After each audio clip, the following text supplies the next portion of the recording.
ইদানিং আমার সব তরকারির সাথে আসলে আদাটা খাওয়া হয় না দেখে তেমন একটা বাসায় আদা আনাও হয় না। একটু একটু যাও আনি মাংস তরকারি রান্না করার জন্য। রসুন আর পেঁয়াজটা একটু বেশি খাওয়া হয়, এই জন্য এটা সবসময় এনে রেখে দেওয়া হয়। আর আদাটা এর আগে আধা কেজি পরিমাণে আনছিলাম, ওইটা ব্লেন্ডার করে রেখে দিছি, এই পর্যন্ত খাইলাম। শেষ হয়ে গেছে, এখন আর আদা নাই। তো আমি যেহেতু কিছুদিনের ভিতরে বাবার বাড়ি চলে যাব, তো যাওয়ার আগে হচ্ছে আপনাদের ভাইয়ার জন্য কিছু মাংস বট এগুলো রান্না করে রেখে যাব, তো আদা তো লাগবে। সেই জন্যই আমি এখানে কিছু আদা রসুন নিয়ে আসছি। এখন এগুলো সিলে নিব, একসাথে করে ব্লেন্ডার করে নিব। আর যেহেতু আপনাদের ভাইয়া যাবে না, ওরাও তো বাসায় রান্না করে খেতে হবে, এতটুকু দিয়ে যতটুকু খাওয়ার হবে, তারপরে যদি লাগে ওরা এনে খাবে। যেহেতু আমরা 1-1.5 মাসের মতো থাকবো, এতদিনে তো আর এতটুকু আদা দিয়ে হবে না। আমি বেশি পরিমাণে আনিনি, কারণ একেবারে অতিরিক্ত আদা রসুন একসাথে করে ব্লেন্ডার করে অনেকদিন পর্যন্ত ফ্রিজে রেখে দিলে ওই আদাটার তেমন কোনো স্বাদ থাকে না। যাই রান্না করেন না কেন তেমন একটা খেতে ভালো লাগবে না। আর আমি যেহেতু সব তরকারির সাথে আদা খাই না, শুধু মাংস রান্না করলে দিব, তো বেশি একটা তো আর শেষ হবে না। আর বাকিটুকু যা থাকবে, আমাদের ভাইয়ারা যদি সব তরকারির সাথে খায় তাহলে বেশি দিন যাবে না। আর যদি ওরা আমার মতো একটু একটু করে সব তরকারিতে না খায়, যেটা লাগে সেটাই দিয়ে খায়, তাহলে অনেকটা দিনই আর কি হয়ে যাবে। আদাগুলো এনে রেখে দিছিলাম, 2 দিন হয়ে গেছে, কাটার সময় পাইনি, ফ্রিজে রেখে দিছিলাম। প্রথমত আলসেমির জন্য কাটা হয়নি, আর তেমন একটা সময়ও পাইনি। যতটুকু সময় পাইছিলাম আসলে ইচ্ছেও করতেছিল না কাটার জন্য। আজকে আর রাতে তেমন রান্না বাড়া নাই, গতকালকে তো মাংস রান্না করছিলাম, ওইটাই রয়ে গেছে। এই জন্য ভাবলাম তাহলে আদাগুলো কেটে রাখি, আগামীকালকে সকালে এগুলোকে হচ্ছে আমি ধুয়ে তারপর ছোট ছোট করে কেটে ব্লেন্ডার করে নিব। তো এখানে আমার সব আদা রসুন গুলো কাটা হয়ে গেছে। এখন আমি এই আদা রসুন গুলো এরকম আস্তে আস্তে একটা পলিথিনের মধ্যে করে ভরে তারপর হচ্ছে নরমালে রেখে দিব। ভাবছিলাম রাতের বেলায় হচ্ছে কুচি কুচি করে কেটে নিব, কিন্তু আমার কেন যেন অনেকটা সময় বসে থাকার কারণে পিঠের ভিতরে প্রচুর পরিমাণে ব্যথা করতেছিল, এই জন্য আর কাটিনি, ওইভাবেই রেখে দিছি। এটা হচ্ছে পরদিন সকালবেলা আমি এখানে 2 প্যাকেট খিচুড়ি আনাইছি সকালের নাস্তা করার জন্য। আমাদের এইখানে হোটেলগুলোতে মাঝে মধ্যে এমন পরিমাণে ভিড় হয়, মনে হয় কি পুরো ঢাকার শহরে সব মানুষ এখানেই পরোটা কিনতে আসছে, আর কোনো জায়গায় মনে হয় দোকান নাই, এরকম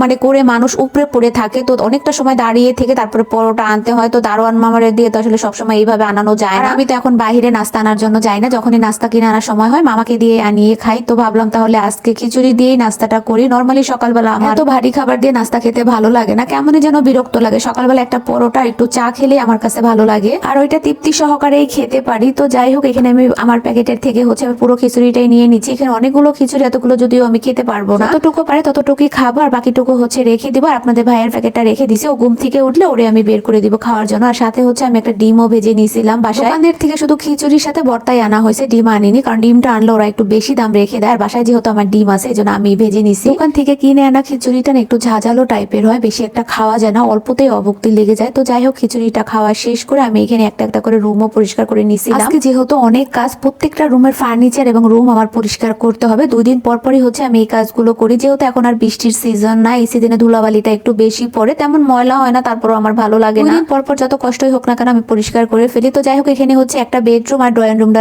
পরিষ্কার করা হয়ে গেছে। এখন আমি আমার রুমে আসছি। আমার রুমের অবস্থা দেখেন, এখন পর্যন্ত বিছানা তো ঠিক করা দূরের কথা, মশারিটাও খোলা হয়নি। পুরো রুমের একবারে কাপড় চুপড় খেলনা পাতি এইটা সেটা দিয়ে একদম বাজে একটা অবস্থা। আপনাদের ভাইয়া হচ্ছে উঠে গেছে, আর ছেলে মশারির ভিতরে শুয়ে শুয়ে মোবাইল দেখতেছিল। এখন হচ্ছে আমি প্রথমে বিছানাটা গুছিয়ে নিব, আর আমার রুমের বিছানা চাদরটাও আজকে চেঞ্জ করব, অনেক ময়লা হয়েছে। তো ফাইনালি হচ্ছে আমার রুমের বিছানা চাদরটাও বিছিয়ে ফেলাম। এই চাদরটা রমজান ঈদে একসাথে 2টা চাদর আনা হয়েছিল আমার 2 রুমের 2 খাটের জন্য। তো আমার রুমের চাদরটা বিছানো হয়েছিল, এইটার বিছানো ব্যবহার করার জন্য আমি যে জিনিসটাই কিনে আনি না কেন, ওইটা আমার একটা সময় ব্যবহার না করলে ভালো লাগে না। ওই রুমের জন্য এই চাদরটা আনা হয়েছিল, কিন্তু ওনারা ব্যবহার করেনি, এই জন্য ভাবলাম তাহলে আমার রুমে বিছিয়ে রেখে দিই। আমার রুমের জন্য যে চাদরটা আনা হয়েছিল ওটা 2-3 বার বিছানো হয়েছিল, কিন্তু ছেলে অতিরিক্ত ময়লা করে ফেলে দেখে ওই চাদরটা তুলে রাখছে। ওইটা আর এখন বেরও করবো না, বিছাবো না। আর এই চাদরটা বিছানোর পরে এতটা সুন্দর লাগতেছিল। ওই রুমের খাটটা একটু ছোট আর কোলবালিশও নাই, এই জন্য এক্সট্রা করে কোলবালিশের কাবারও আনা হয়নি। তা না হলে এই আমার খাটের জন্য পারফেক্ট হইতো এই চাদরটা। সপ্তাহখানিক আমার বিছানায় বিছানো থাক, এরপরে এটা উঠিয়ে ধুয়ে পরিষ্কার করে আবার যে রুমেরটা ওই রুমেই দিয়ে দেওয়া হবে। তো যাই হোক, দেখতে আমার কাছে খুবই ভালো লাগতেছিল।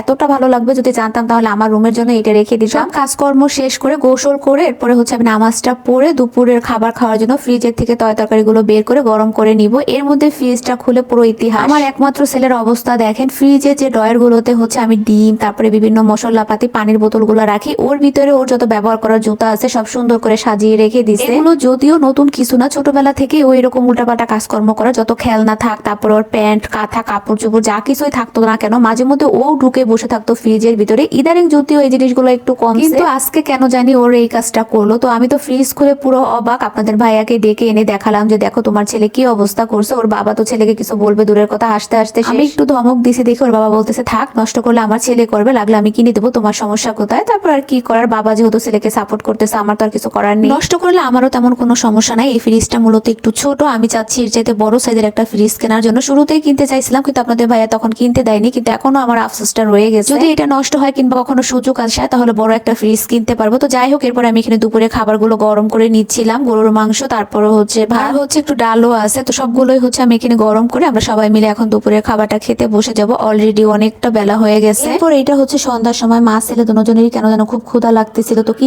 খাবো ভাবতে ভাবতে ভাবলাম তাহলে বাসায় তো পাস্তা আছে, ওইটাই রান্না করে খাই। কোনো প্রকারে কোনো মশলা বা মাংস দেওয়া হয়নি, শুধুমাত্র ডিম আর কাঁচামরিচ পেঁয়াজ দিয়ে এই পাস্তাটা রান্না করা হয়েছে। যেহেতু আমি মশলাটা খেতে পারি না, আমার একটু গ্যাসের সমস্যা হয়। খাওয়া শেষ করে আমি এখানে রাতের রান্নাটাও করে নিচ্ছি। আজকে রাতের জন্য একবারে খুব সিম্পল খাবার রান্না করছি, আয়ের মাছ, টমেটো, আলু দিয়ে, আর হচ্ছে বেগুন ভাজা। যাই হোক, এই ছিল আমার আজকে ছোট্ট একটা ভিডিও। তো কেমন লাগলো সবাই কমেন্টে জানাবেন, আর বেশি বেশি করে শেয়ার করে দিবেন। তো ভালো থাকবেন, আজকের ভিডিওটা এই পর্যন্ত। আল্লাহ হাফেজ।